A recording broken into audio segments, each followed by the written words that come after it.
하나님의 기적의 말씀, 은혜의 말씀, 오늘은 요한복음 19장 1절부터 16절까지입니다. 저 예수님이 이제 계속 재판을 받으시는 장면이 나오죠.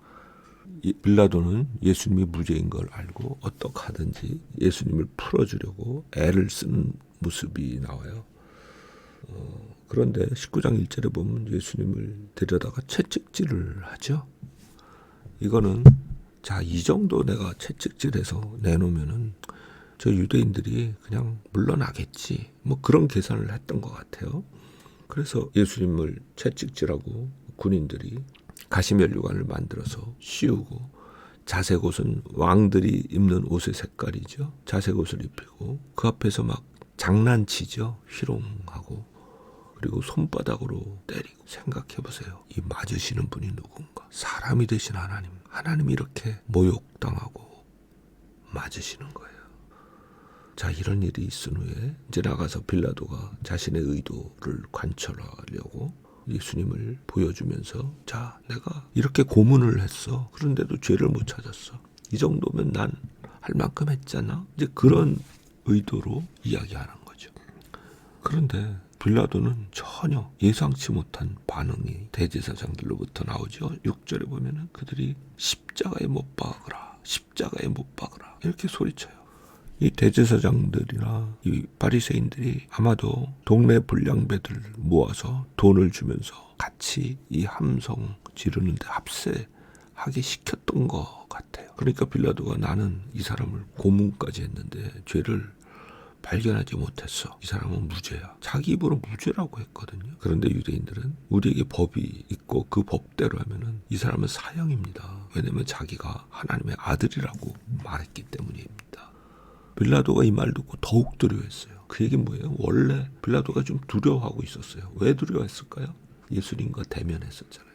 내가 유대인의 왕이냐 이렇게 비웃으면서 묻기 시작했던 대화 장면을 우리가 어제 읽었죠. 근데 예수께서 내 말대로 내가 왕이다 하면서 말씀하셨잖아요. 그 예수님을 대면하면서 예수님의 어떤 영광스러운 위엄에 빌라도가 두려움을 갖기 시작했던 것 같아요.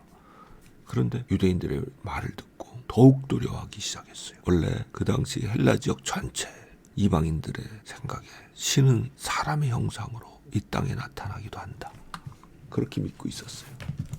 그러니까 유대인들의 말을 듣고 진짜 이 사람이 사람의 형상으로 온 신들 중에 하나인가? 그러니까 더욱 두려워했던 것 같아요.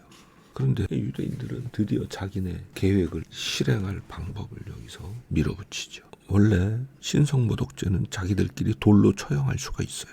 스데반 집사도 그렇게 돌로 쳐서 죽였잖아요. 예수님을 그렇게 처형할 수도 있었을 거예요. 자기들 법대로는. 근데 그렇게 되면은 예수님을 따르던 사람들, 그들이 자기들에게 반발할 게 두려웠겠죠. 그런데 빌라도의 손을 빌려서 십자가에 못 박아 죽이면은 유대인들의 입장에서도 십자가에 못 박힌 자, 나무에 매달린 자는 하나님의 저주를 받은 자가 되는 것이거든요. 그러니까 그런 예수님이 메시아가 될 수가 없는 거예요. 그게 대제사장들의 계산이었어요. 그러니까 빌라도를 시켜서 십자가에 못 박게 하려고 자기들 식으로 돌로 쳐 죽이지 아니하고 끌고 왔던 거죠.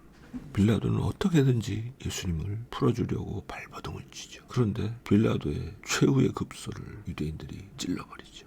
12절에 보면은 유대인들이 이렇게 소리를 질러요. 이 사람을 놓으면 가이사의 충신이 아닙니다. 무릇 자기를 왕이라 하는 자는 가이사를 반역하는 것입니다. 예수님이 유대인의 왕이라고 분명히 말을 했는데 그 사람을 놔주면 반란의 주동자를 풀어준 게 돼서 빌라도의 입지가 매우 불안정해지는 거예요. 나중에 빌라도는 굉장히 비참한 종말을 맞이하게 돼요.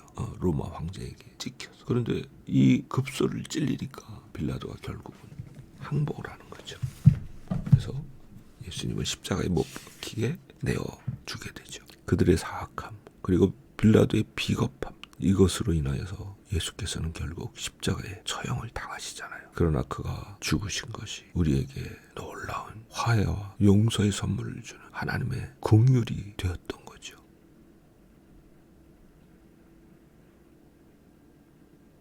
이는 마치 야곱의 12아들 중에서 요셉의 형들이 요셉을 애굽의 종으로 팔아 넘겼는데 결국은 그들의 악행으로 인해서 야곱 집안의 모든 사람들이 기근으로부터 건짐을 받고 애굽에서 넉넉한 평안한 세월을 400년을 살게 되는 그런 일이 벌어진 것과 마찬가지죠. 하나님은 그들의 악을 도리어 그들을 살리는 선으로 바꾸셨는데 이런 제사장들과 바리새인들의 악행, 빌라도의 비겁한 악행, 이거를 결국은 선으로 엮어내셔서 우리에게 생명을 얻는 구원의 길을 열어주신 거죠.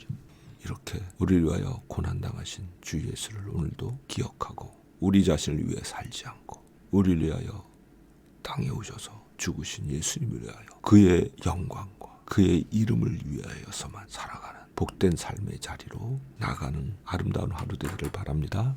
아멘.